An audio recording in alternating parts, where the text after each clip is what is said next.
All right, everybody. Well, welcome to an art business workshop. My name is Patrick. I run the marketing department here at Art Storefronts. Been doing that for about going on 6 years now, which means been spending 6 years on how you best apply modern marketing to the difficult task that is growing a art or photography business in today's world, today's digital landscape. Um, in addition to that, we've been running essentially 3 of these sessions a week since before the pandemic hit. So, I don't think it's hyperbole. I always say on these sessions, I don't think there's another human being on the planet that talks to more artists and photographers on a week in, week out basis about their marketing struggles. To my right there in the picture is Joseph Vasquez. He runs the outreach department here at Art Storefronts. And I don't think anyone talks to more artists and photographers than you just, period. So between the two of us, we've seen it all, heard it all, heard about every type of business struggle, every niche imaginable, and pattern recognition becomes a real thing at that point. In addition to that, we have a little bit over 5,500 customers now, and we study their data. And what do I mean by that? Who's selling the most originals? Who's selling the most commissions? Who's selling the most prints? Who's selling the most metal prints? Who's selling the most acrylic prints? Who has the highest average order value, or AOV? Who's selling the most expensive originals? Who's selling the most courses? Who's doing the best on Facebook, on Instagram? Who's gathering the most leads? We dig into our best customers' data such that we can systematize those learnings and teach them to our new customers. And I bring all of that up to say, no matter whether you guys ever do business with us or not, we want this session today to be insanely valuable, to deliver value to you guys. And so what we're going to do up top is, because we have a huge deal going on and because it's the end of the month and today's the last day of it, Joseph's going to take you through sort of a light demo of the Art Storefront software and kind of touch on some of the high level things that are really, really impactful and helping folks to sell more art and photography in today's day and age. And then on the back end of that, we'll open it up to Q&A.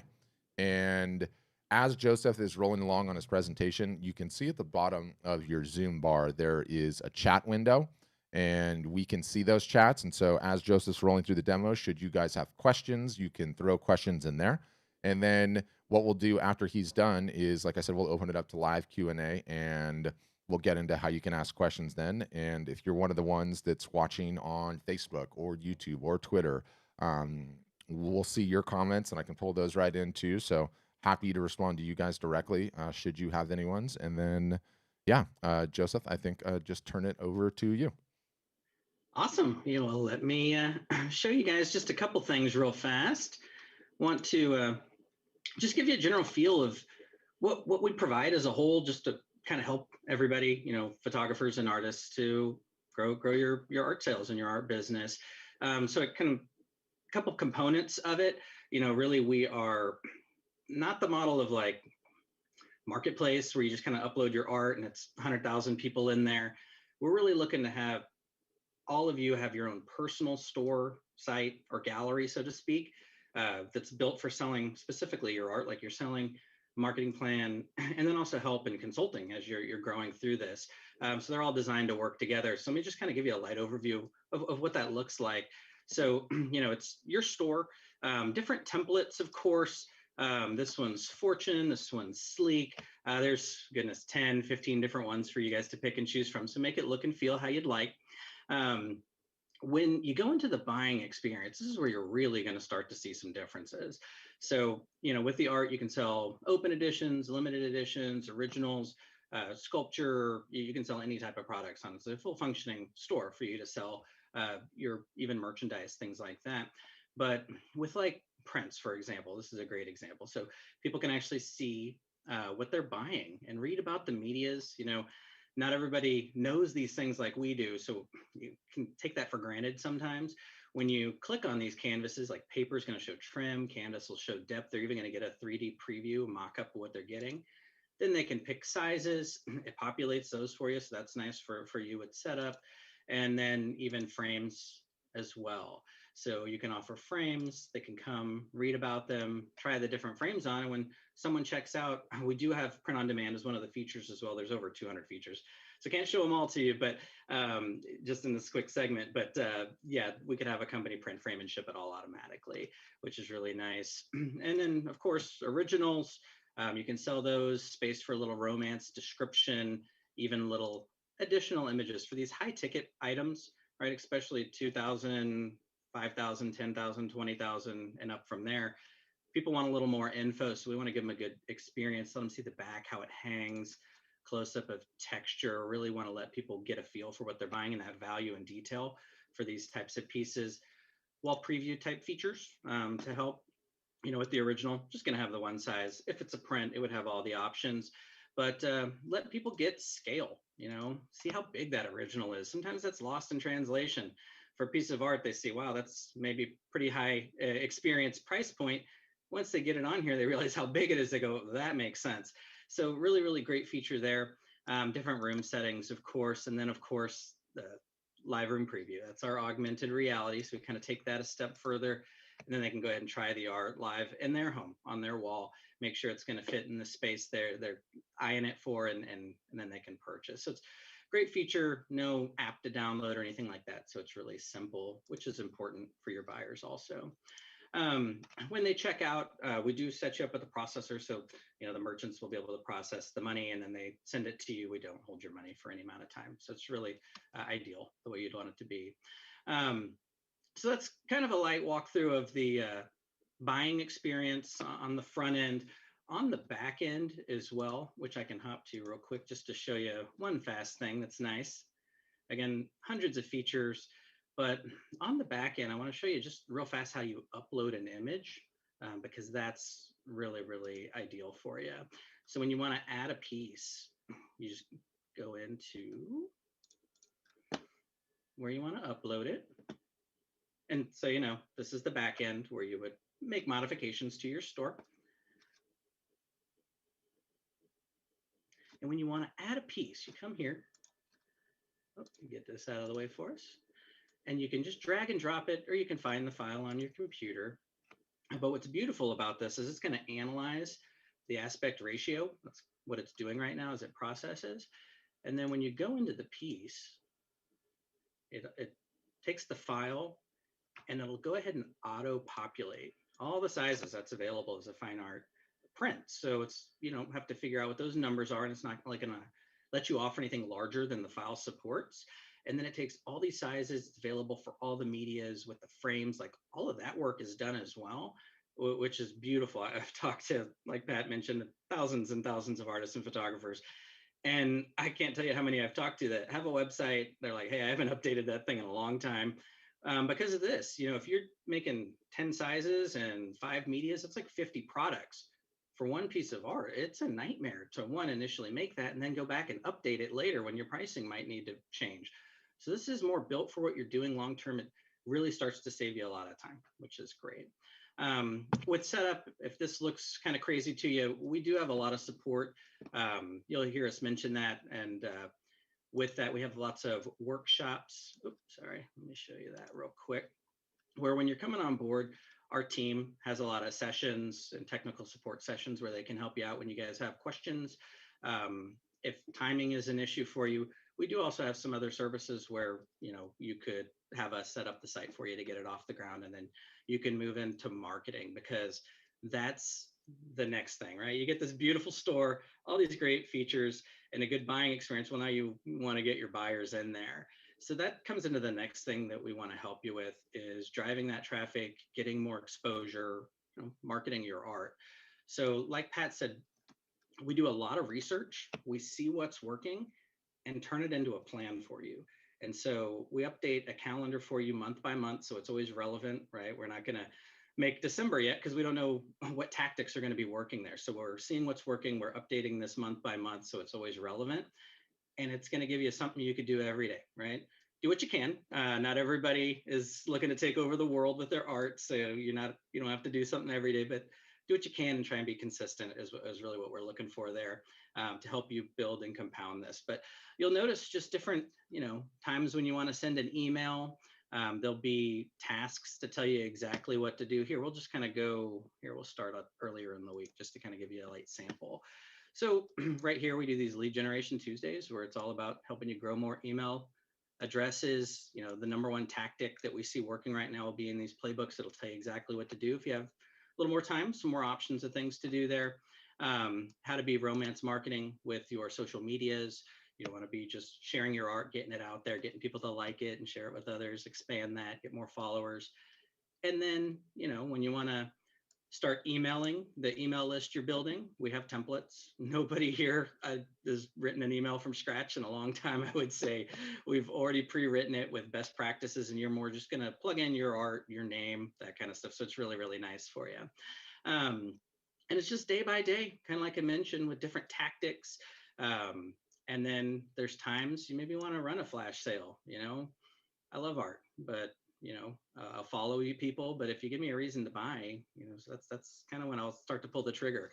And so this gives you exactly what you can do. Like, a lot of our clients are going to be running Memorial Day specials here, especially pick some content maybe that really applicable to what's going on, and run a promotion with it. And it's just going to give you play by play, step by step here. I don't want to give away the keys to the kingdom on that, but yeah, it's really, really nice. As long as you're with us, you're just going to have a plan of exactly what to do.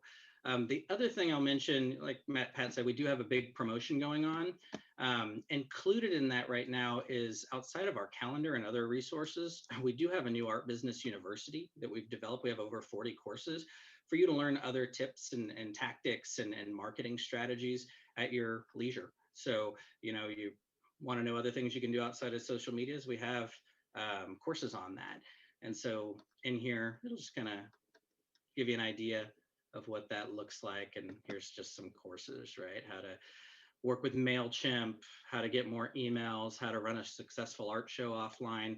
Again, we're trying to help you grow this whole business, online, offline, wherever art can be sold. We want to make sure you guys have the most up-to-date tactics to help you with that. So it's really great. And then as you're working through calendar, learning in the university, the other thing is consulting.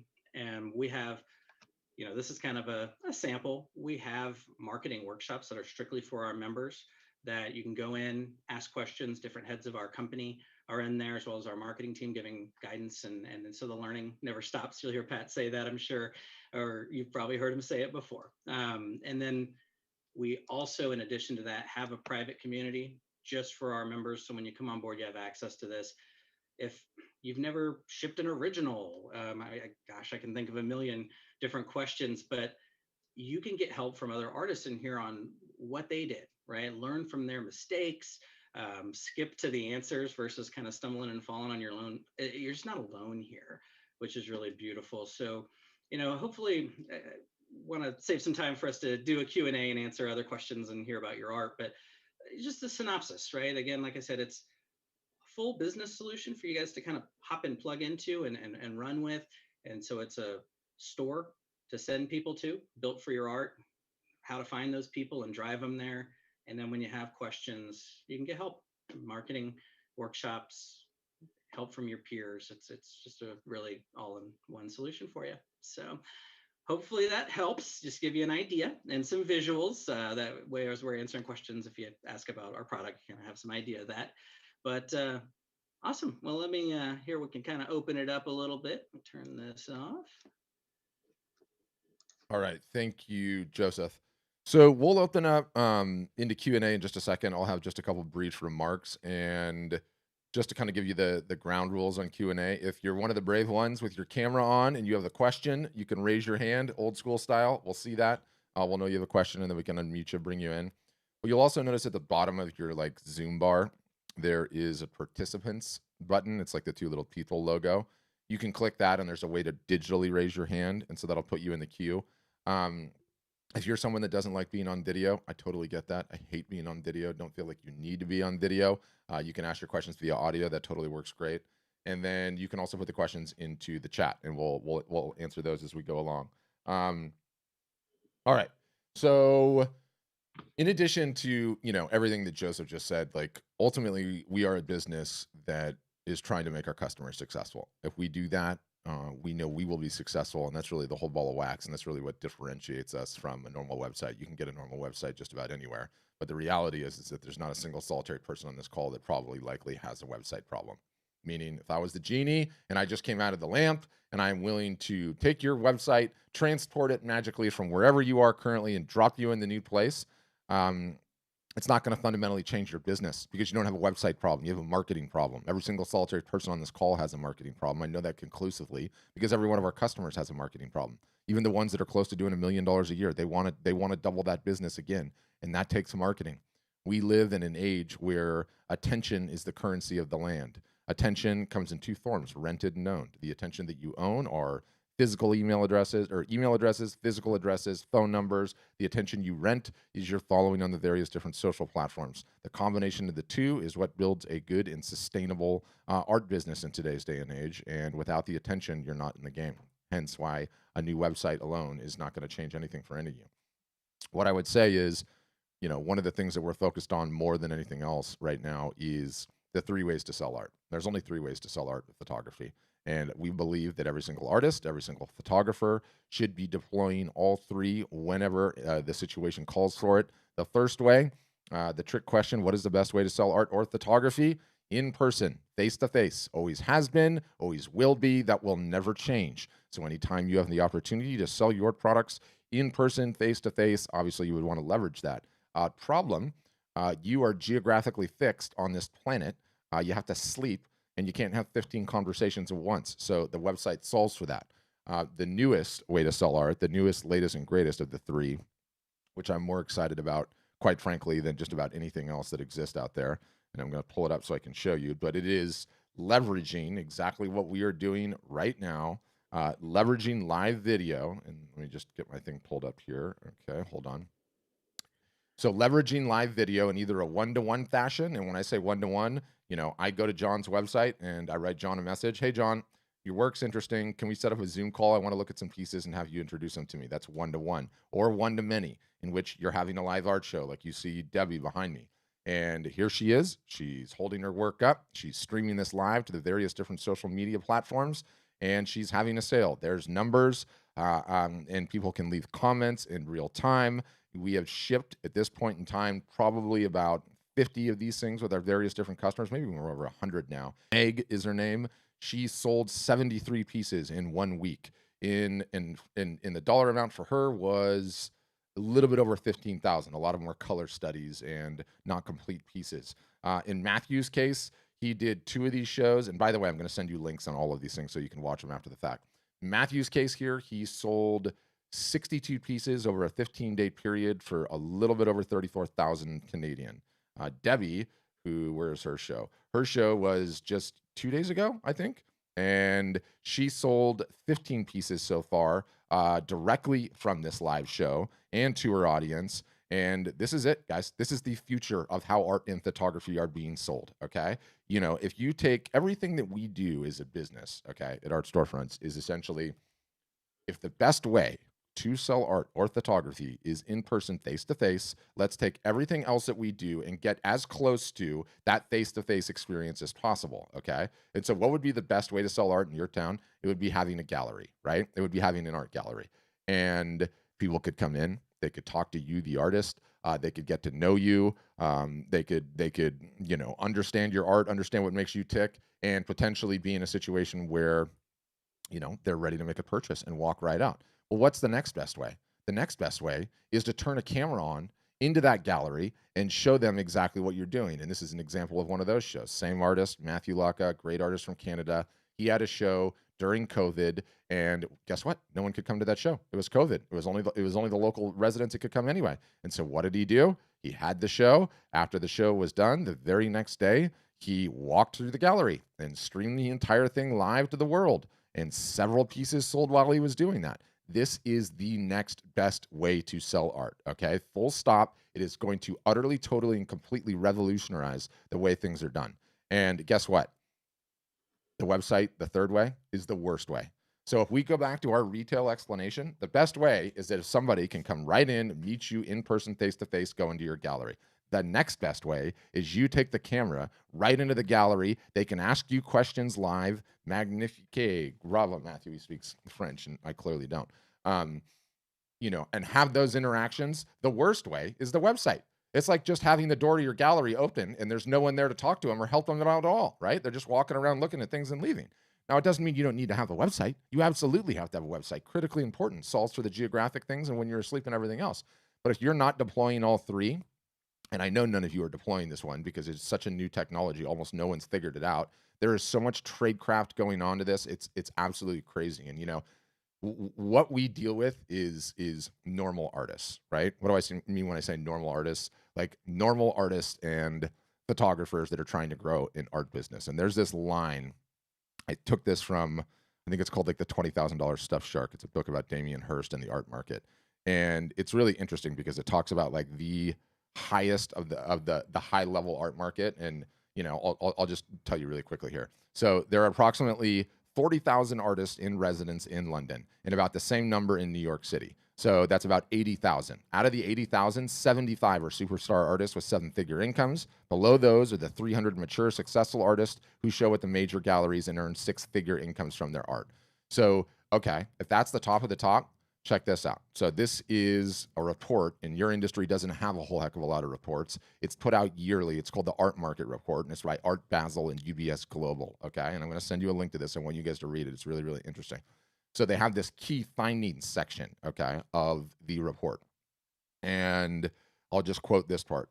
Chapter 5 looks at the online art market and the rapid evolution in sales in 2021. The chapter shows how the dealer sector shifted sales online in 2020 at the development of online viewing rooms, OVRs, and it also shows the growth of online auctions and provides insights into how HNW, high net worth collectors, have interacted with art at the high end. So I'm going to send you this report, but it is so telling, and it's so telling because it doesn't matter whether you're at the very, very top, like the 1%, the 2%, top of the line types, or if you're just getting started.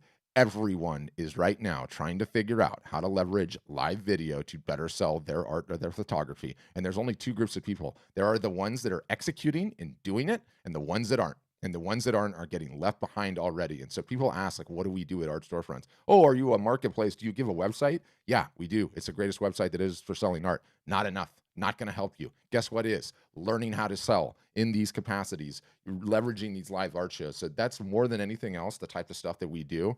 And boy, is it an exciting time to be an artist. Boy, is it an exciting time to be an artist. You can, if you learn how to market, not leave your home, not pay booth fees, not load up the car, not drive to some show or fair and run a live art show in your house where people get to know you and you show off the art and potentially sell several pieces at a time. Big deal. Just a big, big deal. So really, really exciting time. More than anything else, I'm passionate about this because I believe it's the future. I love ranting about it because I want you guys to take notice because it is such a game changer. And lastly, this is what differentiates us from any other business out there. We are hacking at the margins of things that people don't even understand are a thing yet. Okay. And our customers are benefiting as a result. And if you guys become customers, this is what you will start learning right out of the gates, and we will get you executing on them. And guess what? People are terrified of live video. People hate being on video. Trust me, we get it. We get it. But when you have a little poking and prodding and help from us, it changes the ballgame. I go back to this example, and I love that I get to do this in real time. Okay, so this is Debbie. We contacted Debbie last week because she paints hearts, and this woman has the biggest heart you've ever seen. She is just hilarious, okay? She never would have done this in a million years, okay? 1, understanding how to do the technical hurdles. 2, understanding what the social posting are. 3, too nervous to do it on her own. Well, guess what? We helped, and she got it in the water. And you know what it is? It's teach a man or woman to fish, okay? Now that she shipped one of these, she realizes, oh my gosh, I can do this. Oh my gosh, it wasn't that bad. My hair wasn't perfect. The lighting wasn't perfect. My cat walked through the back and spilled a glass of wine. Who cares? Nobody cares. She had a blast, okay? And she sold 15 pieces. She is over the moon right now, right? Like, I looked at her total sales, and, this sale constituted a significant clip of her total sales for the entire year. And there was no reason to run the show other than just run the show. It wasn't like it was a sale holiday, right? It wasn't like it was a Black Friday or a Cyber Monday. So this is utterly, totally, and completely changing the game. It 100% can change the game for you. And let me tell you, there's not as many venues to buy art or photography as there used to be in a pre-pandemic world. Half the galleries are closed, right? All of the marketplaces, you are just drowning in a sea of people just like you. There's 100 million images of every single solitary thing imaginable. This is a venue that is utterly, totally, and completely untapped. It is the wild, wild west. Everyone is trying to figure it out. I do not know how high this elevator goes, but I'll tell you, it's on the ground floor right now, and the doors are not even closing. That's how early it is. And there's a ton of craft, right? Like, and I can tell you these things and give away the store because I know no one ever takes action on this stuff. She has Apple AirPods in her ears. Down behind the camera is the phone. The phone is connected to Instagram. We use some software in which her logo is put up here. These purple banners are put here, and it's streamed to YouTube. It's streamed to Facebook. It's streamed to her Twitter account all at once. Now, there's a ton of tradecraft that goes into that, sure, but this is exactly what we teach, and you don't need to learn on your own. This is what will fundamentally change your business literally the minute you get started and start running it. So, fired up, passionate about it. I think it's going to change everything, and that's what I got. Oh, yeah, I just wasn't showing. I just realized I wasn't doing the screen share. People got to tell me. But we're going to go into the questions now. We'll dive right into them. And Edna, you're up first. Go ahead, Edna. You'll need to unmute, and I'll let you know when you get it. Yep, gotcha. Oh, okay. Hey. Hey. I'm sorry I came in a little bit late. Oh, that's okay. I've got a few questions, and you may have already covered them. Is there an initial fee starting into this? Mm-hmm. And then is there one that we have to pay every year? And then I'm very interested in the print market thing. Oh, 100%, as you should be. The prints are awesome. Are you just selling originals now and not prints right now, or what? Right now, I'm just doing originals, and I'm not real excited about selling the originals. Kind of like to hold on to my own stuff and market it. Yeah, I'm a little bit different from other artists. I was a commercial artist for years, and I see the value of reproducing and making something work for you instead of you having to work for it. Yes, 100%. Joseph, you can talk to the pricing aspect and explain how that all breaks down. Yeah, okay. Yeah, absolutely, love to. So with our pricing right now, I've got a couple different options for you ultimately, but we have a one-time activation on any level. On our base option, generally it's $1,749. We have that knocked down that you can start as low as $1,000 right now, and that's a one-time fee, so you don't pay that again. It's not like an annual thing like you were asking. Ongoing though, after that, there's $44 a month ongoing for like hosting and to stay a member. And then that's like our base option, kind of the essentials, and then it goes up to with all the fancy bells and whistles and just everything we offer under the sun. And we do have a giant feature list. Of course, we can send you so you can see all that. But on the high end, it goes up to a one-time activation of $4,000.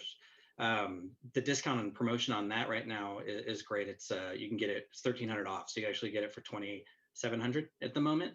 And that's the one time, so you don't pay that again. And then the ongoing monthly there is $59 to stay a member and with the hosting for as long as you're with us. So that'd be kind of the ongoing there, if that makes sense or helps out a little bit. The easiest, the easiest way to think of it. Do we have I'm sorry. No, you go ahead. Do we have references that we can talk to somebody about how they've used y'all and all that? Oh yeah, all day. So this is one of my favorite hacks in the entire world, and I'm gonna pull up the page as I sort of tacitly explain it here. We all shop on Amazon, right? And you know how you go to like Amazon and you look at the various different reviews and you kind of sort it, from negative and positive, and you take a look at it. How rad would it be if you went to Amazon and you could read those reviews and then send that individual person, a message instantaneously and say, hey, I saw you left this review. What did you think about that? No one understands that that's how Facebook works. If a brand has the temerity to actually turn on the reviews, because you can't control who leaves the reviews, we do. We've turned them on. You can come onto someone's page, go to the reviews, okay, read through. We have 375 of them, okay, and you can say, okay, here, Carol recommends Art Storefronts. You click on Carol's name, you click message, and there you go. You're in a conversation with Carol. Anyone can do that at any point in time. How amazing would that be if it worked like that on Amazon, by the way? I really would enjoy that, but no one ever talks about that. I think it's a fantastic hack. So you can do that at any point in time, and and anyone on there, and not 100% of them are positive. There's a couple detractors on there, so you can talk to them too. We're pretty transparent about all those things, and I love checking references personally. I do that all the time, so I appreciate you saying that. Yeah. So is that on your main website? I'm sorry. I was trying to take notes. No, and I talk 100 miles an hour too. I know. It's on Facebook. It's on our Facebook page. There's a reviews tab. Facebook page. Okay. All right, thank you. And then I would love to talk to somebody about prints and such. So Yep, we'll get you completely dialed in. It's one of the best parts of our operation that we have because what an amazing time to be alive where print on demand is a real and totally viable thing, not just on the prints but on the merchandise.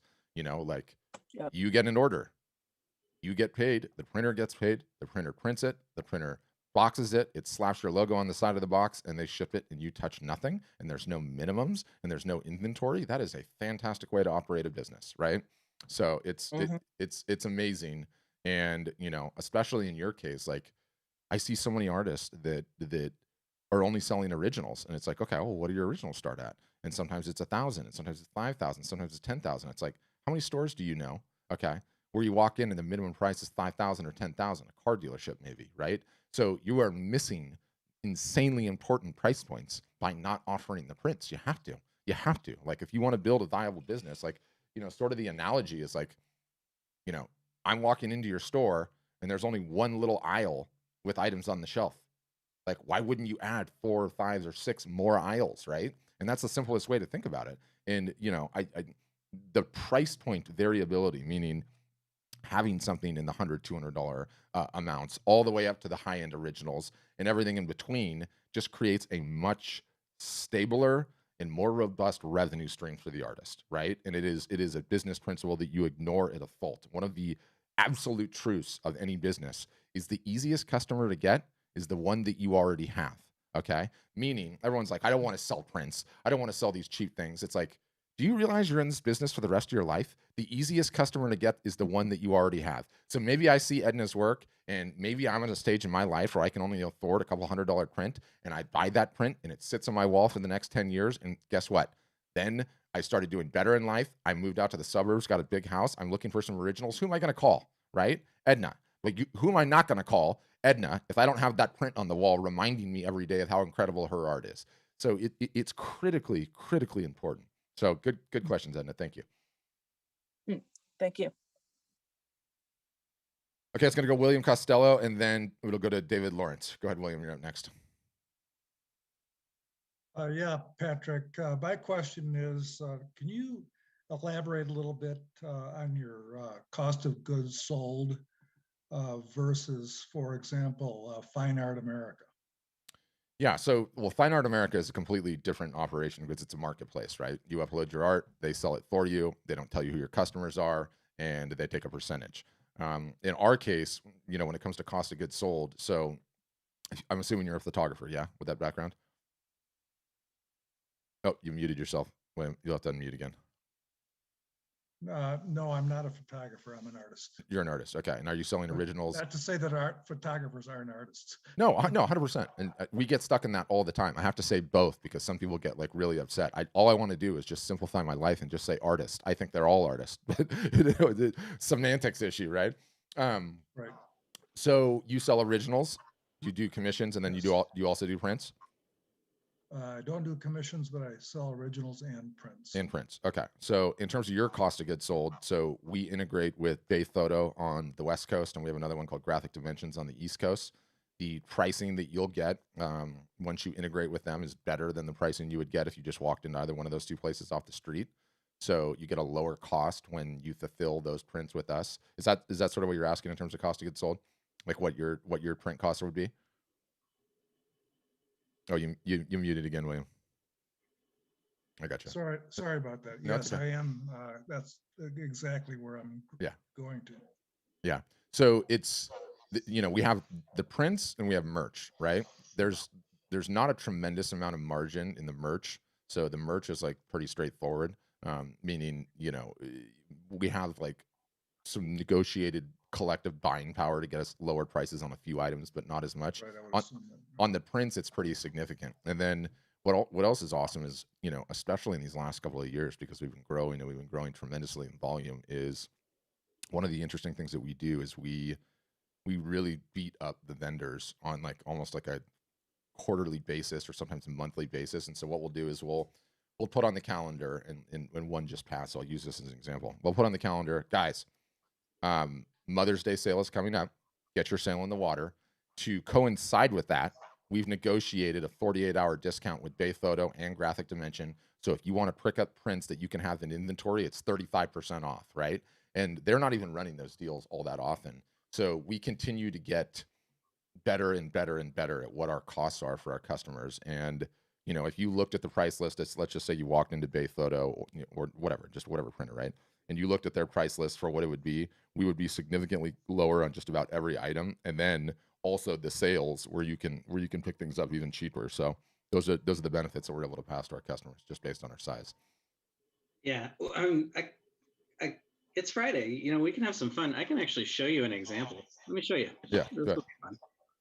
Here, let me turn this on, because it is a big difference from like your Fine Art America or any marketplace like that, where it's what they're gonna do is they're gonna take the cost of whatever the print costs, they mark it up, they're gonna put what they want to make on top of it. And that's why a lot of times the people I talk to on marketplaces, they're making just a few bucks on the print, because at that point you're surrounded by other photographers and artists. So it's like, if you only market $5-10 up, if you go higher than that, then someone else is beating you price wise, right?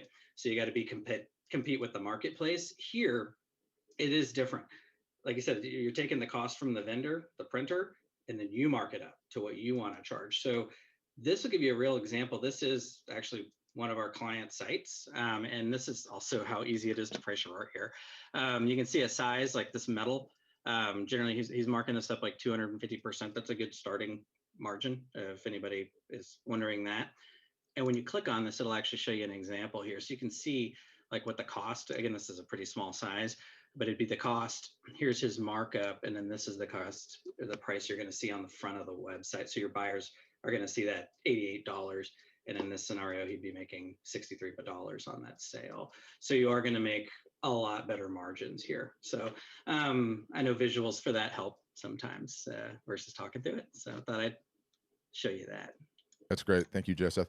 And I muted you again, William, because we're getting some feedback. But, you know, I've been accused of many things. And one is like, you know, to the hammer, everything looks like a nail, right?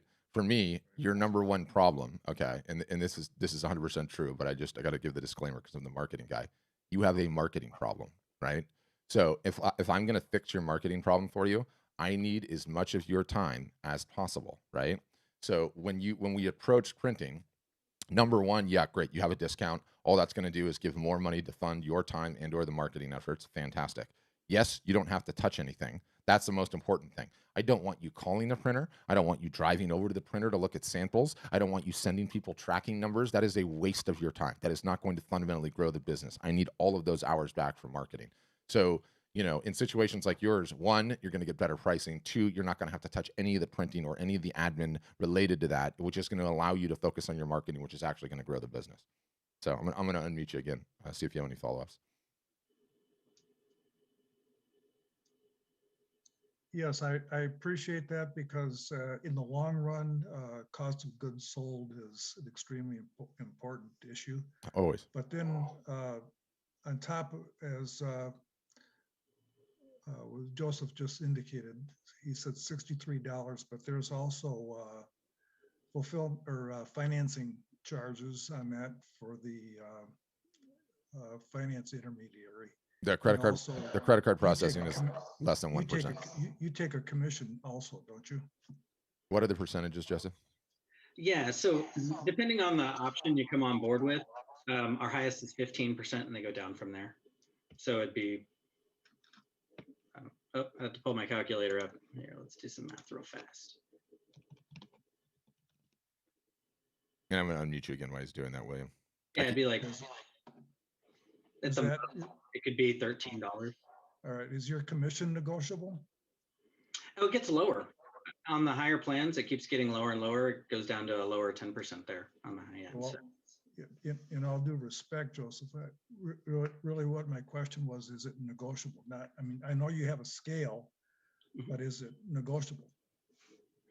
I mean, no. I mean, it is what you know. It costs us money to make all these marketing products, and a lot of that money is going back into the system to help improve the marketing plan. We put into a lot of money into developing new features and things like that. So it's really just reinvesting into that. Yeah, and But, I would even couch it a little bit different than that. It's like, you know, there's a whole bunch of different website platforms that you can go and you can put your art up on, and some of them might even have better commissions. If you look at the gallery structure, it's a 50-50 split. We have our transaction fees in there in place solely to fund the continuing marketing education, which is what sets us apart from everyone else. From the moment that you join and you pay your one-time fee to essentially get into the Art Business University, you have marketing training for life. It never ends. There are Zoom sessions like this, week in, week out, Tuesday sessions, Thursday sessions, special one-off sessions. You can get technical support on Saturdays, all of that, everything. You know, our fees go to pay to give you marketing support that you don't get anywhere else. Everywhere else, you can have your stuff on a website, list on the marketplaces, do whatever, but they are not going to help you like we do. I mean, we are essentially running a full-blown college university that never ends. There's never any graduates. And so that's sort of how we approach it. And we feel, you know, our sort of value proposition is we're out of business if we don't have successful customers, full stop. And, you know, Shopify, which is one of the biggest e-commerce stores in the world, it's actually the biggest company in Canada in terms of market capitalization. Incredible company, not a knock on them. Their stats that 99% of Shopify store owners fail. Why is that? Because they have a website problem? No, it's because they have a marketing problem, right? And, you know, you look at the marketing landscape today, and the goalposts are moving so damn fast. The minute you learn something, it's changed. It's not working as well. It's moved over here. It's moved over here. And so, you know, we look at our entire operation, and our true north metric is what's called GMV. It's called gross merchandise value. It's the sum total of what is sold on our customers' websites. And what's amazing about our business is we learned a number of years ago that if you make that the true north metric and growing that metric, then you have happier customers, and it costs less to acquire them, and they refer more of their friends. And they have there's this thing called NPS score where you measure how excited somebody is about being a customer. That goes up. It's like it is the cure all, which is truly making your customers successful. And we don't know any other way to do it aside from constant teaching as the time goes on, right? Like that's the differentiator. I'm unmuting you again.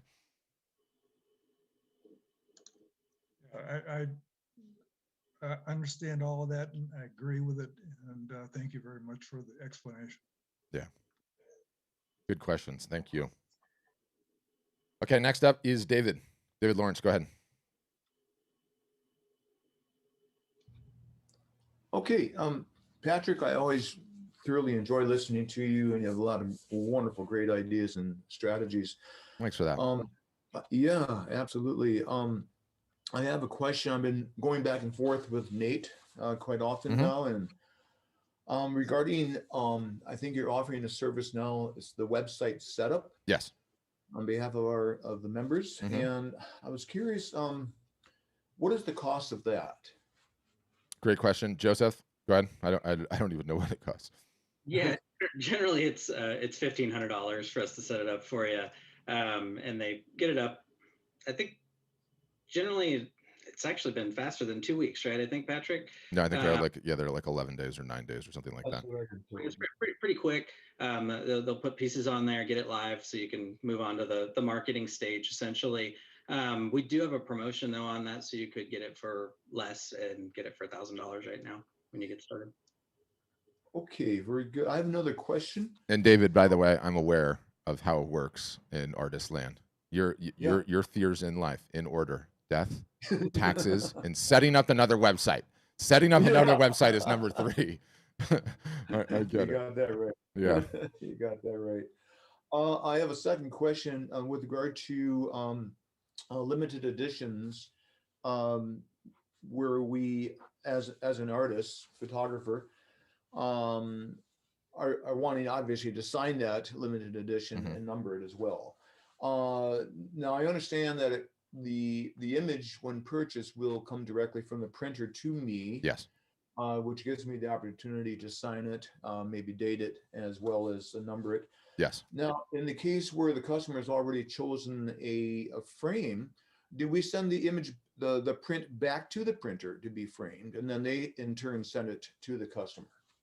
How is that dynamic working? Yeah, that's totally an interesting question. What you'll find, or what we find anyway, is, you know, there's 2 types. Okay, there's 2 types of frame sales. There are The frame sales in which the photographer or the artist is like, I have a very specific vision on what frames that I'm offering, and maybe I just offer one or two tops. Like, this is what my stuff comes framed in. This is what you're purchasing. This is my vision for what it looks like.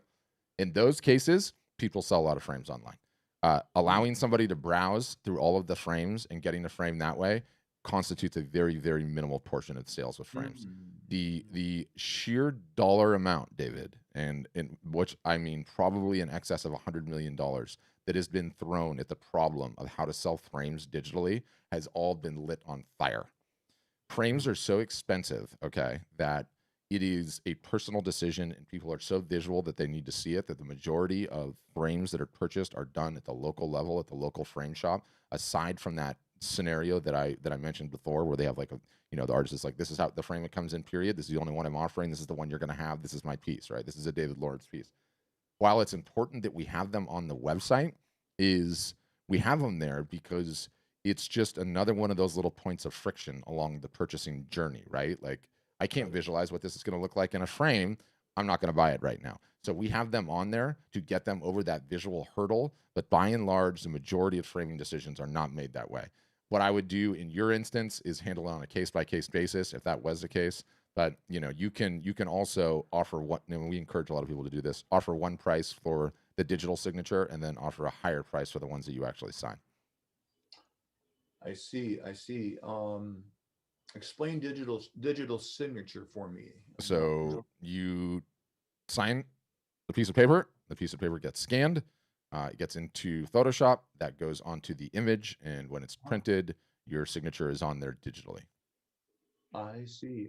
That's the best way to do it. And what's awesome about it too is, like, the charge can be, I mean, we have some people that charge like an extra $1,000 for the signature. I'm not kidding.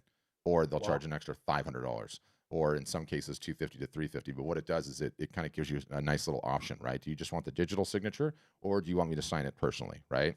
And then a lot of times too, depending on what type of a print it is, if it's a metal print or an acrylic print, like I have one here, like, our customers will even pull it out and write some cool notes to the buyer on the back, So it sort of establishes the value, of that extra money that they're charging. But that's sort of how we are as laissez-faire as it gets, right? There are no rules. You can do it any which way you like. But I like that concept, right? Like, look, I'm happy to incur the extra shipping cost, because after they ship it to me, I'm going to have to pull the thing out, sign it, and then ship it to you. But you're paying me for that time, right?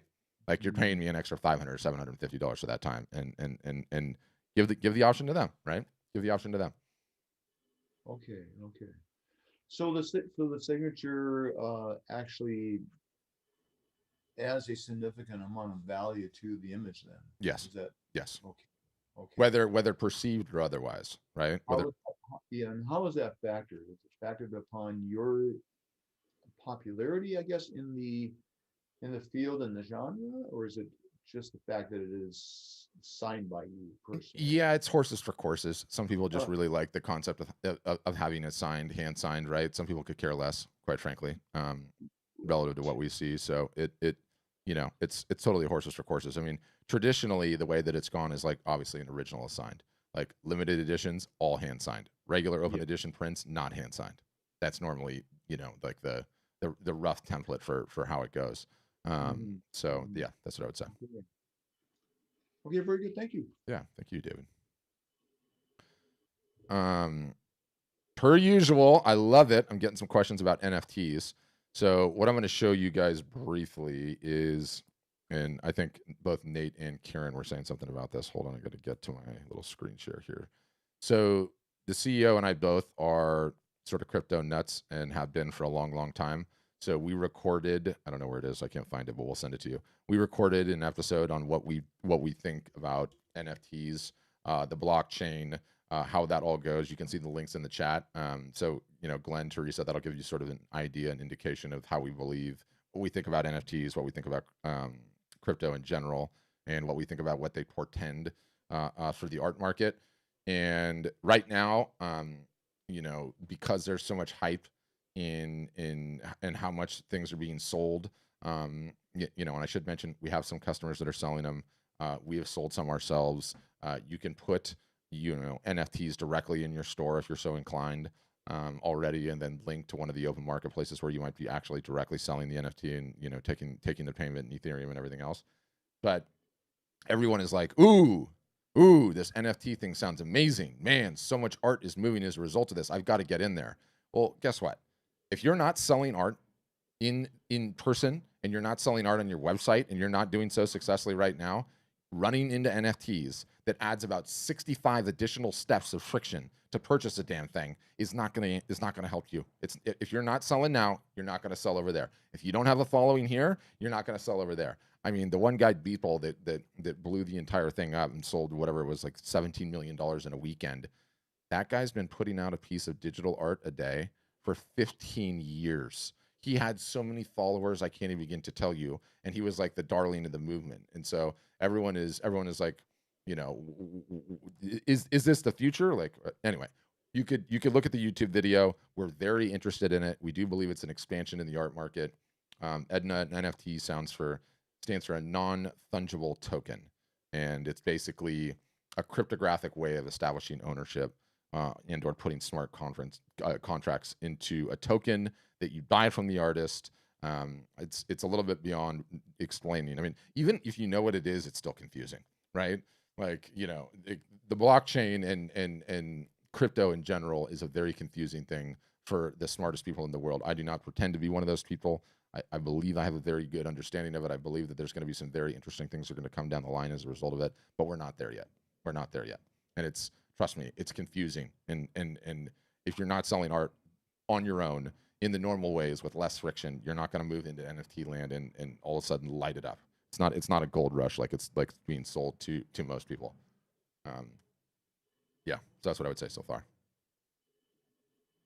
Okay, what else, guys? Other questions? I can look through the chat here. Did I miss any? I don't know. Yeah, Sarah. So no, you pay once and you get marketing training for life. That does not ever stop. That was sort of my whole, you know, rationale for why we charge what we charge to William. Like, we can never stop teaching you guys. It will never stop, right? And you know, it's honestly the most enjoyable part of what we do, right? And I was showing the examples of, you know, the art shows earlier, and it's like, why do you guys charge what you do?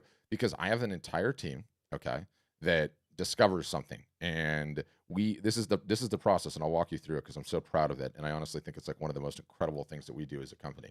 So the very first one of these, okay, that we ran, and let me get the share up, make sure this is working. You know, was with Matthew. He's been a customer for a very, very long time. We're very, very good friends, and we've run a whole bunch of things, and so he ran these 2 basement sales, right? And he ran it over, like I said, a 15-day period. And we figured out that this was like an insane, amazing, tremendous way to sell art. So we ran the 2 in a row, which are the 2 that I've shown you. As soon as those were done, he had the art show in the actual gallery. And so we ran the live art show in the gallery, and we're like, oh my gosh, these results are insane, right? And, you know, what business do you know that grabs a customer and helps them sell their art for them such that they can learn the new latest and greatest technique that exists, right? And the things that you learn are absolutely insane by executing on this. Okay, so here's the premise. We moved a tremendous amount of art, and I know it's a tremendous amount of art because I have the data on 5,500 customers, and I know what average artists do. This was insane. This was like an oh wow moment. So what is the next step? The next step is, okay, is it just this guy and how talented he is, or can we duplicate it? Okay, so the next full one we ran was Meg. Okay, and Meg's art completely different type of an artist, completely different social following. And let me know that you can hear me. You know, Matt, like, okay, like look at her. Matthew has 55,000 followers on Instagram, or 25,000. Meg's got 6,700 followers. Okay, that's not massive, right? And we ran it with her, and guess what happened with her? It did incredibly well. So okay, now that we've done incredibly well twice, let's go do it 50 times with customers. And that's the process that we're in right now. And I mean us running them directly. And Debbie's was yesterday on Wednesday. I have another one starting on Friday. I have another 8 starting in the next couple of weeks. And that's not going to stop either. And, you know, there's 4 or 5 or 6 employees sometimes helping out with these things and doing everything. Why? Because it's the future. And we're seeing it clear as day. And it's like, we need to learn how to do it. We need to become the absolute experts at it. After we're done, okay, what's going to end up happening? We're going to have the digital education that people can learn on their own. So you can do it on your own. Here's how you do it. Here's all the steps. Here's everything that you need to do start to finish. In addition to that, we offer it as a service in the agency. Okay. So if you don't want to do it and you just want to pay to have us set it all up, fine. I just want you running them. And then guess what? We're going to go run thousands and thousands and thousands. And I can tell you with no ego, we are better at doing this than anyone else because we've done more of them than anyone else. Right.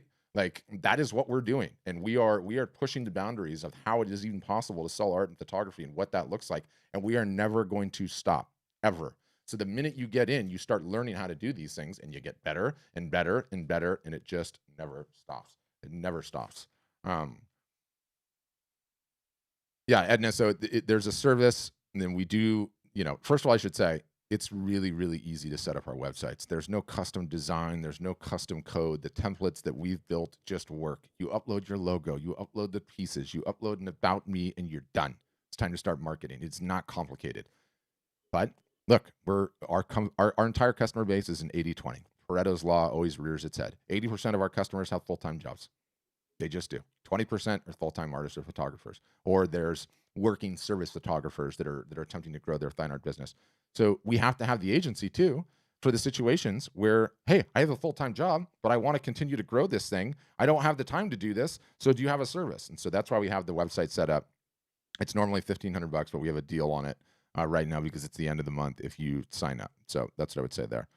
I'm continuing to work through the yeah, Ned and I think I told you everything's print on demand, so there's no minimums. You don't have to order anything up front. It's order one, and you don't even have to order big ones. You can order tiny ones, right? It does not matter. There's no minimums. There's just whatever you want, right? I only do portraits. Lillian saying, do you have marketing strategy for selling made-to-order portraits? Oh, you better believe it. We have a ton of portrait artists. We have some that do dogs that do incredibly, incredibly well. So yeah, that's no problem at all. Yeah, Tom, the fulfillment partners are on the West Coast is Bay Photo, and on the East Coast is a company called Graphic Dimensions. So you can just Google both of those. They're huge. William's asking list of the labs that are partners. I have a few supported pro labs, and for not to use control the prints is important. Yeah, so you can run it any which way you want in terms of the printing, right? So if you want to use one of our labs, wonderful. We encourage that because you're not going to have to do anything. But if you are, you want to take control of the printing on your own, you can certainly do that, right?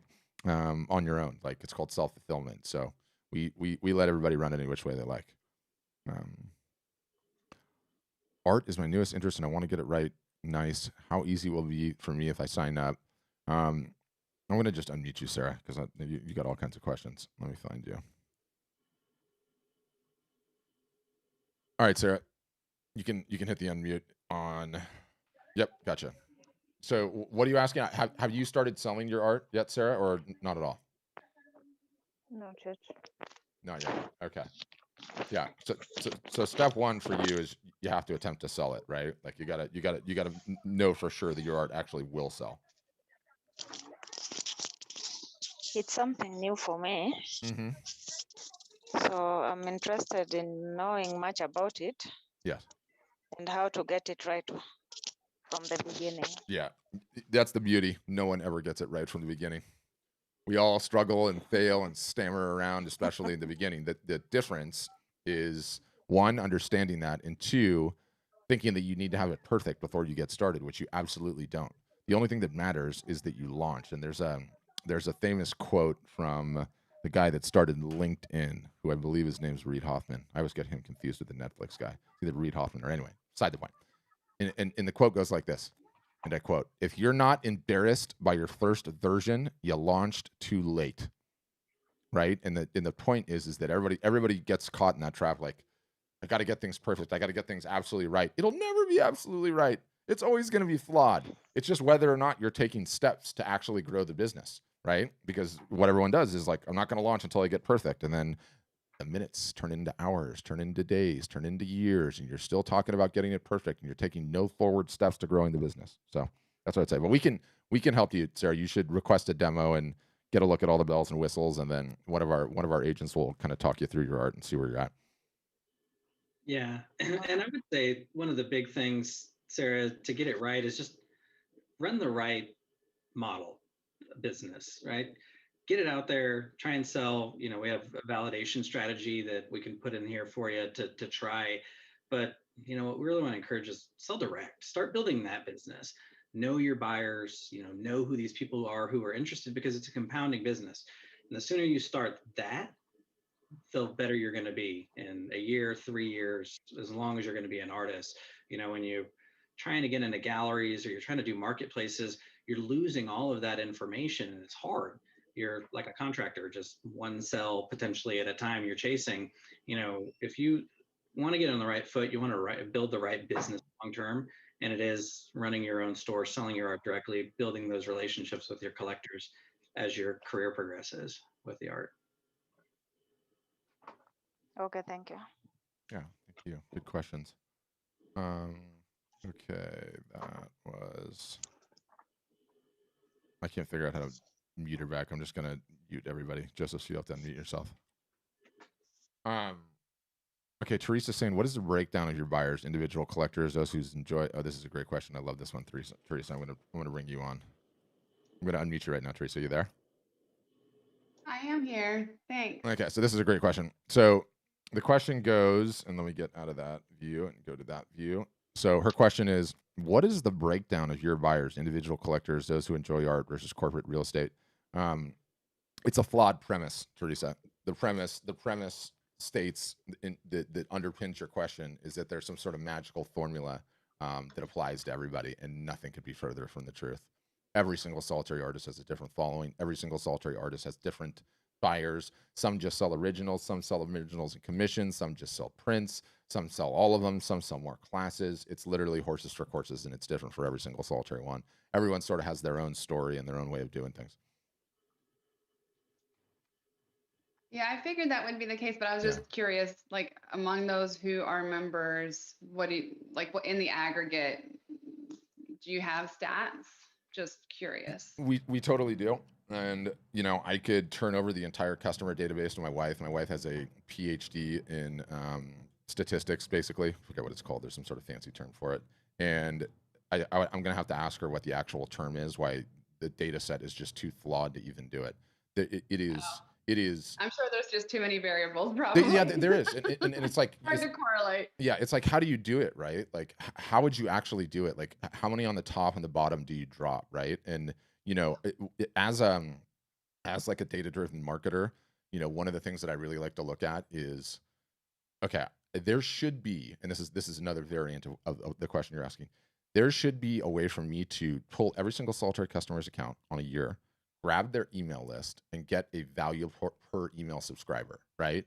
And I should be able to judge the healthiness of a business based on email subscribers, right? Or maybe I do email subscribers plus Instagram followers plus Facebook followers and get some sort of an idea of a baseline. And every time I do, I am met with utter, total, and complete frustration.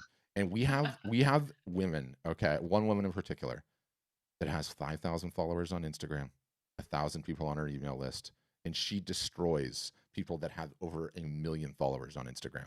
It's not even close. She's like 3 to 4x with the sales, and I look at it and I'm like, how in the heck is she doing this? And got some loyal yeah, customers. it's like people who love yeah, the subject matter too makes such a difference, right? Like there are, and the example that I always use is, if I was an artist, and I'm not, I'm decent at photography, but if I was an artist, I would try and make Green Bay Packer gear, because for whatever reason, that fan base constitutes a religious obligation to buy their body weight in Green Bay Packer related swag on a yearly basis, right? It's like, if you could just paint Green Bay Packer stuff, they would buy it all. And it's like the demand is so outsized. And then, you get to someone else that has 100,000 people on their email list, but guess what? They're doing flowers. And I'm sorry, we don't need any more damn paintings of flowers. Okay. We have enough. The world has seen enough, right? So it's just so hard. Everyone totally has a different story. And it's one of those things, like the other variants of your question, and there's a whole bunch, it's what are the best selling sizes, right? If I just know what the best selling sizes are, I'll have it figured out. Or what are the best selling media types? If I just know the best selling media types, I'll have it all figured out, right? Or how many hours a week do I need to spend on my marketing? And it doesn't matter how in depth I go on the database. And we go, I mean, people think this is hyperbole. Like, I meet with my team, we grab the best selling artists, And we literally put all of these things into a chart, literally all of them. Instagram followers, Facebook followers, email subscribers, traffic to the website on a monthly basis, how many leads they're capturing on a monthly basis, how many sales that they're running, are they following the marketing calendar? And in every single solitary case, there's some that are absolutely killing it and they are not listening to a word of our marketing advice. And then there are some that are following all of our marketing advice and they're doing great. And it's just, it's so all over the place. I wish there was, but at the end of the day, you realize that it's the flawed premise. There's no formula to this thing. It's just so different for everybody. That's kind of a long answer, but yeah. That's okay. Thanks. Yeah, my pleasure. I wish it wasn't the case. Make my life certainly easier. Wish there was a doggone formula. Yes. Okay. What else? Any other questions, guys?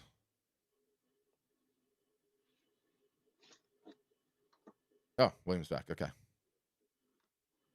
And then I'll get you next, Tom. Patrick, could you talk a little bit about your email autoresponder? I'm familiar with Constant Contact and a very sophisticated autoresponder called InfoSource.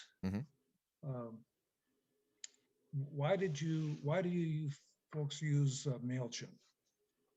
You know, I'm going to mute you again because your speaker and Mike does this like pickup thing and it drives me nuts. Mine does it sometimes too. So it's just the simplest for most folks. And, you know, the ROI that you're going to get out of advanced automations in email marketing. And, you know, I've used every single solitary program out there, so I know what all of them can do at the very highest end, at the very lowest end.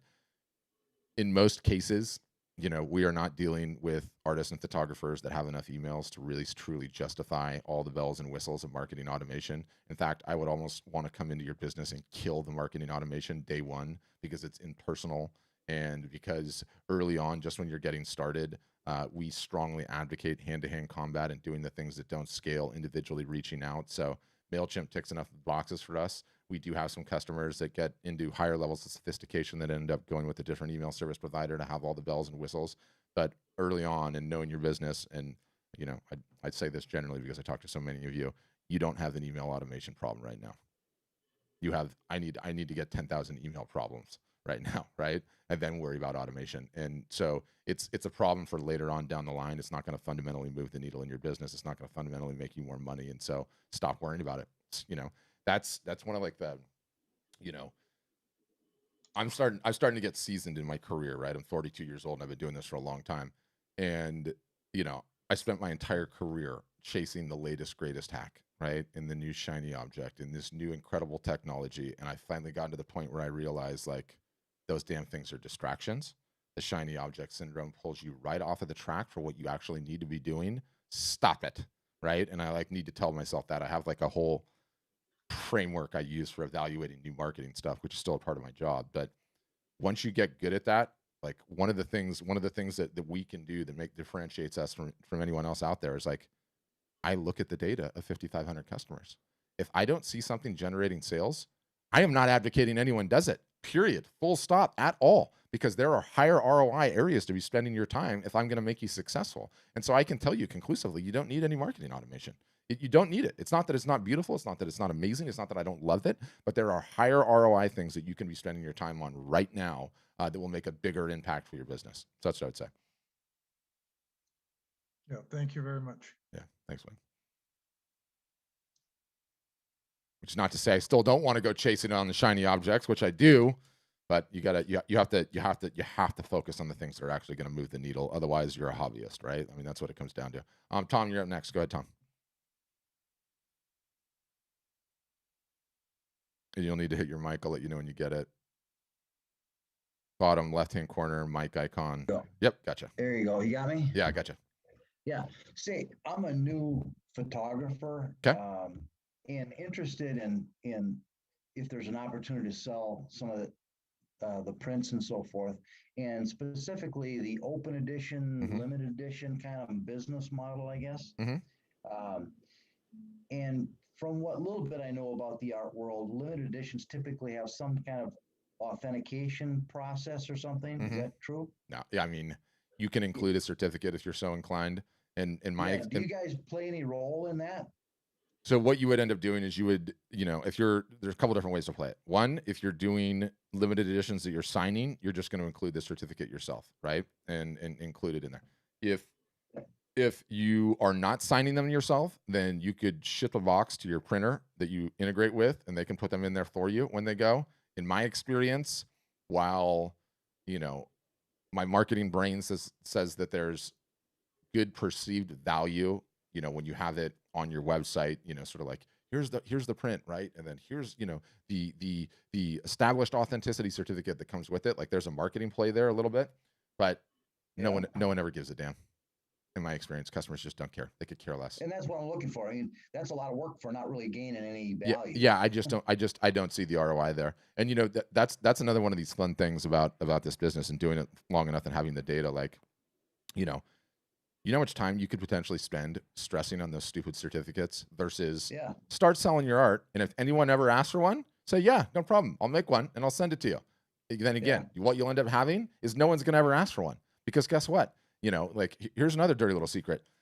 The majority of art that sells, especially over like the $1,000 price point, all comes with a phone call or a video call for the most part, because they want to know who the artist, they want to talk to them. And so that is where it happens, right? Like, that's where the know, like, and trust, that is the certificate, right? Like I'm going to jump on a Zoom call with you and you're going to tell me about the image, and then you're going to ship me an $800 or $900 print. It's like, okay, I don't need badges. We don't need no stinking badges, right? Like we got it. That's what I'd say. So you could start with that business model without it and just see where it goes. Yes, exactly. Don't. It's not a problem until it is, ever, right? Okay. Yeah. And the other question I have real quickly, I might have missed this earlier, is the payment process. Does that go through your organization, or do we? No. So the artist owns accounts? The artist owns everything with us, and so you have a merchant account, which is through Stripe. It's what everyone uses. It's one of the biggest companies in the world. It connects directly to your bank account. An order comes in, the money goes directly to you, directly to the printer for whatever the print costs, and that's it. We're not involved in that transaction in the slightest. Yeah. So do we need to use your merchant vendor or not? Well, it's not ours. It's this company called Stripe. So you either have to use Stripe or PayPal. I know it's not yours, but I mean it's your preferred vendor. Yeah, you could use. Well, Joseph, they can use Stripe. Yeah, it's Stripe, authorized.net, and then you can also add PayPal if you'd like to accept that form of payment as well. Okay, that's good. Thanks. Great. And you had, were you the one in the chat asking about, you have a printer that you like to use? Is that what you were saying? Well, yeah, just for my own purpose, I've used a printer here, and they do fulfillment with the frames and the merch and all that kind of stuff too, which I've not used, but yeah, that's just why I was curious. But I don't want to get into signing them if I don't have to anyway. So no, absolutely not. Absolutely not. Yeah. But again, these are all the types of questions that you can only answer after actually working on the marketing and get some buyers in the door, right? Otherwise, it's just a bunch of what ifs. Different every time. Yeah, but thank you, Tom. All right, Edna, so you've got another one. You can come right back on. Go ahead, Edna. Yeah, I'm sorry. I'm just one of those that asks a lot of questions. No, it's what this is for. That's what this is for. Yeah. You probably answered this, but I missed it somehow. I'm trying to write down notes and at the same time listen, and it's kind of gets a little bit confusing sometimes. Understand. I'm a portrait artist as well as some other arts I like to do, and every once in a while there'll be somebody that wants a portrait done, but they want to share with their family members. They want to have copies made. And do I just work with your printing people to come up with those? 100%. Step one, yes, I will take that commission, take the credit card. Okay. Step one, take the money immediately. Step two, you can do it any which way you like at that point, right? Like, one of them gets the original, you order as many prints as you want, you have every option at your disposal. So yes, that would be how it would go. Okay, and then Esther, I saw her trying to raise her hand. Yeah, physically. She's next. She knows how to raise it. Yeah. Someone else told us. I'll go. But that was sweet of you, Edna. Thanks for seeing Esther. And somebody told me, Esther, I only can see so many faces up at the top, so I don't always know, but someone always catches it. Go ahead, Esther. You're up next. Yes, I have a website that's 2009. and I've been doing different kind of art in the last couple of years. Mm-hmm. Is it necessary to change my website or leave it alone, forget it? The easiest way to answer the question is your website selling art for you currently? No. Then let's get rid of it and move over. Right? That's the question that I always ask. If if it's working and it's selling, then there's an argument for not using ours and just using the marketing education. But if it's not, just get rid of it, move on to one that does work, start working on the marketing. And then I didn't hear the price that you're charging. Was it $1,000 first and then $49 a month? Was that how Yes. you did it? I listened to you about 6 months ago or something. Yes. Is that the amount you have now going? Yeah. With the minimum investment right now, with the promotion is 1,000 one time, and then 44 a month ongoing. And then just so you have the full range, on the higher end, it goes up to $2,700 as a one-time fee, and then $59 a month. With the current promotion. Also, we have some options. If you want to save a little more, you could pay annually instead of month to month and get a better rate and some free time. So we got a couple different things going on right now where you can save some money, get a little better deal. So, and all options do come with, if you talked to us in the past, we didn't have the university and a lot of that educational content. That's part of it right now as well. So it's the value's gotten even better. Do you put the biography of the person at all for advertisement for other people when they look at the art? You need, that's a very important part of the website. You definitely have to have your, about us page up, and, some have an artist statement, some have an about me, about the artist, however you want to do it, but people definitely want to know that. Yeah. Now, I also sell books too. So my art is sometimes in the books.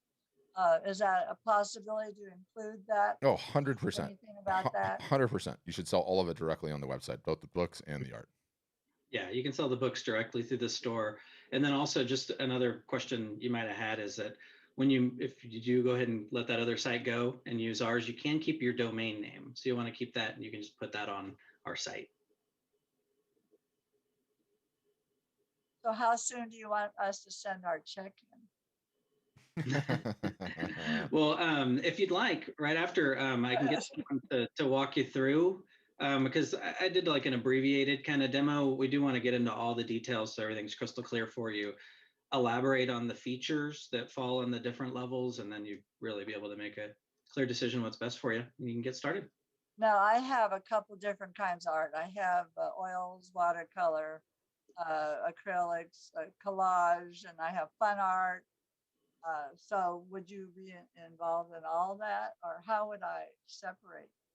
No separating. You early on, this is like a niche selection question, right? You don't know which one of those is going to do the best. So put all of them up on the website, start on the marketing so you actually get some people seeing it.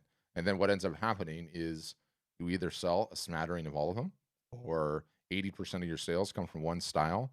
Okay, well, at that point, you have enough data to make a decision. Do I want this style to be my style? Is this my niche? Or do I want to keep selling all of it? And it's up to you. But everybody tries to make those decisions without doing the hard work of getting it in front of enough eyeballs and making enough sales to actually have actionable data, right? Like, you don't know. You don't know which one of those is going to be the most popular. You have no idea until you start marketing. I have like 20 years of art. So has it all so sold? I just pick out the best ones I like. Yes, and the ones that have sold the best. Yes, that's what I would do. I mean, have you been selling it for 20 years? I've been doing it for 20 years, and then I have 11 books too. But have you not really been selling the fine art? You're just gonna.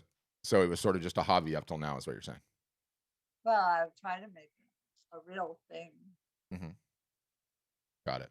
Yeah, I would just put all of it up. Like, the everyone thinks that the style is the whole brand, right? Nothing could be further from the truth. Esther Perlman's just as part of the brand as the artist. Who she is, what makes her tick, her peccadillos, the book she's written, the funny things she's done, the awards she's won, all of that is just as important as the artwork is itself. You're just as much a part of the brand as anything else. And it's like, everyone talks about all the various different styles. I use this one quote all the time. Picasso died with 45,000 pieces of art in his collection. 45,000 that his heirs had to squabble over, and he didn't have a will, so apparently that was a big mess. But do you know what he was doing in that time? He did all kinds of different things. He tried all kinds of different stuff. Some of it sold, some of it didn't, right? And he just moved on, right? It didn't matter. It didn't matter for him. So yeah, that's what I'd say. I was thinking of making a documentary and then having my art in the background. I think making the documentary would probably be a little bit more expensive than putting it up on a website, but I like the ambition. I like the ambition. Thank you. Yeah, thank you. Those are great questions. Okay, Marcia, you're up next.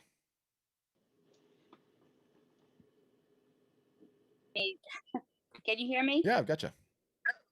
Okay. Well, it sounds like you're working mostly with 2-dimensional art and not 3-dimensional art. Because I'm a glass artist and I do all kinds of stuff in glass, but it's 3-dimensional. It's not 2-dimensional. Yeah, you still have a marketing problem, the same as everyone else. Well, okay, hold on. Let me take that back.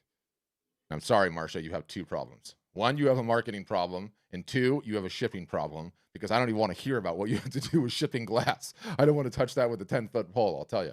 That terrifies me. But your marketing problem is your marketing problem is the biggest problem that you have, and so you would benefit the same as anyone else does. And at the end of the day, is our site set up and geared towards selling wall art? Yes, it is. But is it just a normal e-commerce shopping cart like everyone else has? Yes. So you can sell courses, you can sell books, you can sell mugs or anything else that you want. So you could sell that 3D stuff all day long. It's not a problem. You still have the marketing problem. It's not a problem. Yeah. Okay, because I don't think I'll be making prints. Yeah, that's okay. That's okay. I can take pictures of it. It's really pretty. Yeah. But do you have one? Do you have one that's close? Is what I do. Do you have one that's close and handy? Can you show us one? Yeah, can we see one? Well, it's out in my studio, and I just got home. Okay. I've been doing this in the car on the way home. No watching and driving, Marcia. Because it's frozen during the big Texas ice storm, so I had to get a new kitchen out of it. Classic. But I'd be happy to send you some pictures, but I don't have it right here with me right now. Yep. I can walk out to the studio, but that would take a few minutes. Yep. No need. Thank you. Thank you. Those are good questions. Yep. Marketing problem, shipping problem. I'll make sure I could benefit from you. Okay. And someone would talk to you more in depth. Yes. Yeah. When you request a demo, you get like the full hour, special treatment. Okay. See all the bells and whistles. Okay. Well, thank you very much. Yeah. Thank you, Marcia. And I definitely want to see one of those pieces in time. Okay, Mary, go ahead.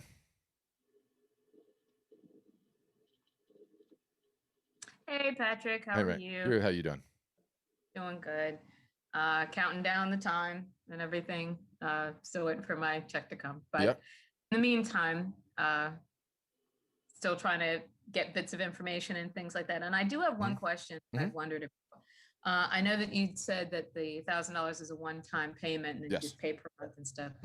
But something I've really learned from this whole COVID Coaster Fund is that, even like things might be kind of going a certain way for a time, but then sometimes things can kind of peter off. What happens if for whatever reason a person can't keep going with those payments every month? Yeah, so you can put that, take a step back and then come back later. We deal with it on a case by case basis. You wouldn't have a problem. You can put the whole thing into hibernation and come back when you're ready. Like we're super chill on all of that stuff. That's good to know. Okay. Yeah. All right. Because I thought to myself, like, okay, things are okay for the moment, but yeah, hope we don't have anything else going on. Yeah. Going crazy. The COVID coaster. I love it. I'm sorry, say it again. The COVID coaster. I love it. So true. COVID coaster. But yeah, I just wanted to make sure. Okay. But that's great to know. Yeah. So anyway, always great to hear tips and tidbits. Thank you. Love it. Thank you, Mary. Okay, Tess, you're up next. Go ahead, Tess. Hi. Hey. I just want to know, how much does it all cost? I mean, I just got into the meeting, so I missed that part. Yep. Joseph, you can go over the cost. Yes. So I'll give you cost and the current promotion. So our base option has a one-time activation of $1,750. promotion on that. You can save $750 and get it for $1,000 right now, and then $44 a month ongoing. That ranges on the upper end with every feature, bell and whistle, including all future features. You just get them on the high end. That's a one-time activation, generally of $4,000, but we do have that knocked down to $2,700 as a one-time fee. You don't pay that again, and then $59 a month ongoing. And I see someone asking about contracts. We don't have any contracts. Everybody's here because they want to be, so you're not like locked in. We do also though have some promotional options to, if you did want to pay annually and save, you can save on the monthly. Also get some extra free bonus time as well right now. So, and then all the marketing calendar. If you missed that in the beginning, it's website, marketing plan, business consulting, workshops, and our marketing university courses. All of those marketing things are included right now with any plan. So if that's in the budget, it's a good time to get started and get some savings and get things rolling for the business. I have one more question. How do we get our art photographed? I mean, do we do that ourselves, or how would we? You can. 3 options. One, you go pay to get it professionally scanned. That's the most expensive option. You could have a photographer photograph it for you, which would save you. But if you wanted to do it yourself, you can. And we do have an article on our blog that we can toss in here for you. That'll give you some tactics. One of our photographer clients who's done a lot of that went ahead and put that together to give you the techniques and tactics on how to, you can do that for yourself and save. Okay.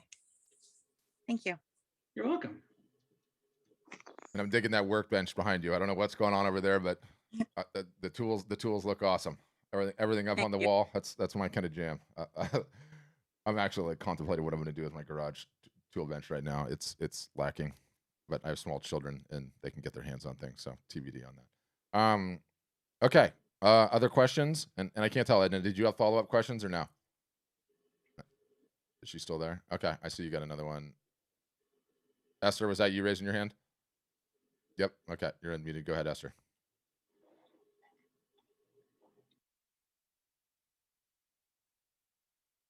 Are you there? Okay, yeah, Yep. got it. Okay, well, and I have iPhone, so I took a lot of pictures. Mm-hmm. Now, would I send all those pictures to you? It took 20 years of pictures. So could I just email them to you? Is that it? Are you attempting to, you want to have them on your website and sell them? Is that what you're saying? Well, no, I have, other pictures. Since my website's 2009, I have, maybe 5,000 pictures. And a lot of them are small too. So I would just email them to you. I'm confused. Are they something that you want to sell on your website? Are you saying, is that what you're saying? Well, sure. Well, I would like to sell all of them, but yeah, you would just upload them to your site directly. That's what you would do. Upload them. Mm-hmm. Okay. If I knew how to do that, that'd be great. Yep. Well, we'd teach you. That's all part of the game. Thank you. Yeah, thanks, Esther. Okay. Tess, already got you. I'm just scanning through. Yeah, the article's in the chat. We'll also send you anything that we mentioned, any of the this, that's, of the others, links, various different things that you'll get an email after the fact with the replay to the show in case you want to go back and hear about anything in detail, plus all the links and to everything that we talked about. So that'll be doing its thing too. Joseph, you had any other final remarks? There's something going on this afternoon or something. Is that the case? Yeah.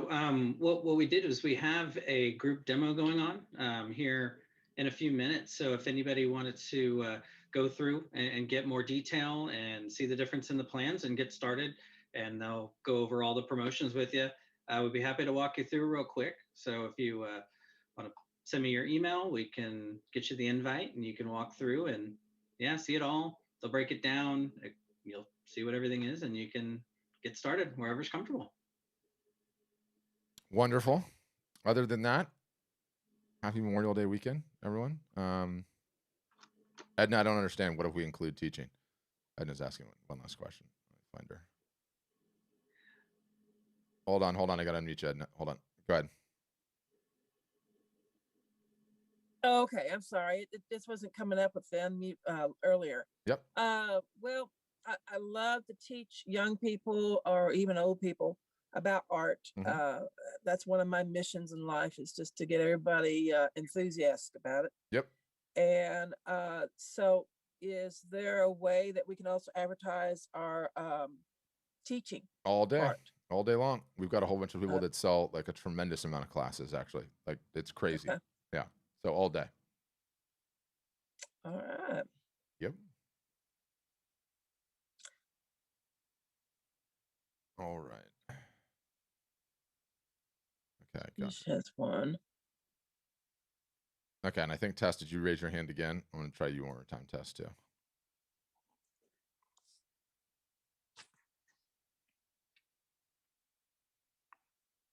Gotcha, Tess. If you have another question. I was wondering, we get to keep our original artwork, or do you ever sell the originals also? Up to you. I'm of the mindset that if somebody is willing to hand over the cash and pay now to sell it all, because then you could still be selling prints, and you go and you make more originals, and that's the business. But you don't have to sell the originals if you're not inclined, right? It's up to you. Okay, thank you. That was it. Yeah, no worries. Thanks, Tess.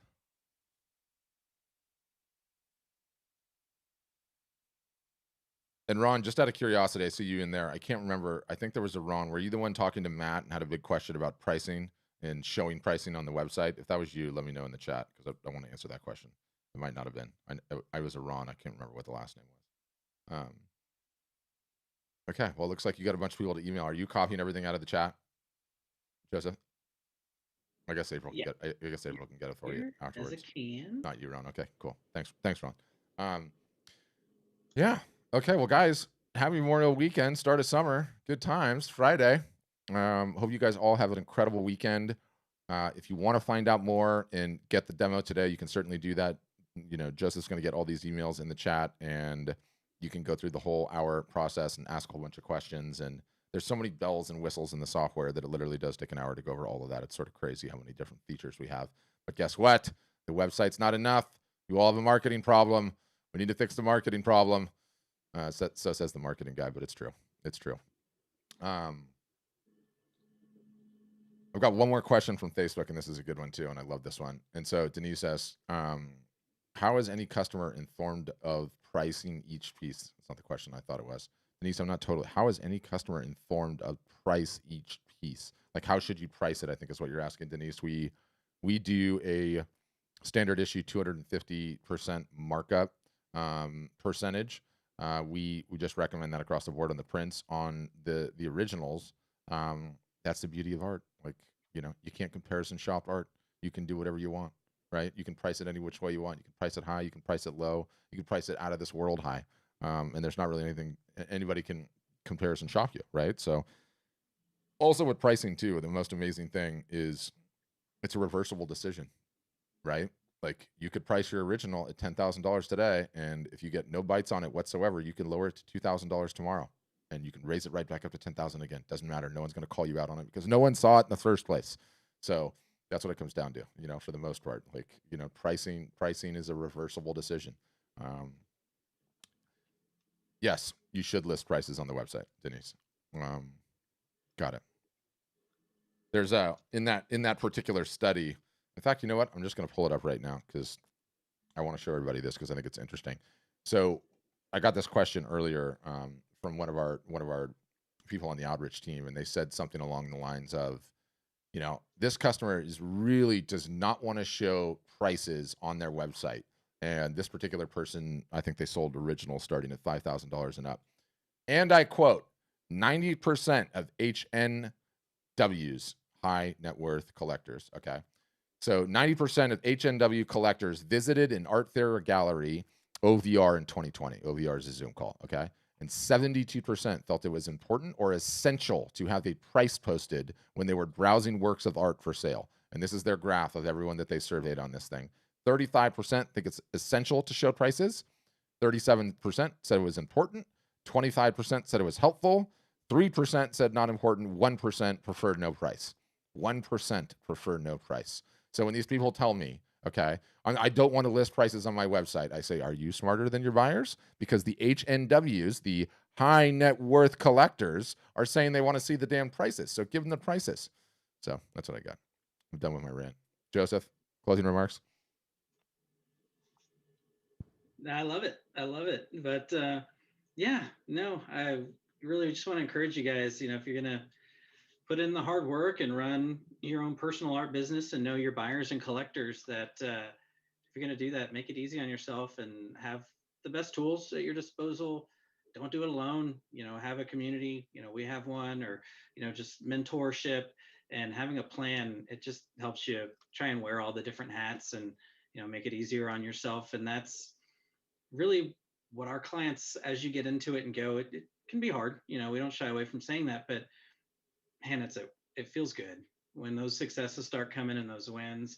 It feels good, and it's worth it, in the long run. It's just really rewarding. So I'll leave you guys with that, and also happy Memorial Day weekend. And those of you who are dropping your emails in here, I think I got them all. So we will reach out and send you guys some email links that you can join into another Zoom, where we'll just walk you through all the details, and you guys can get started, get your journey rolling.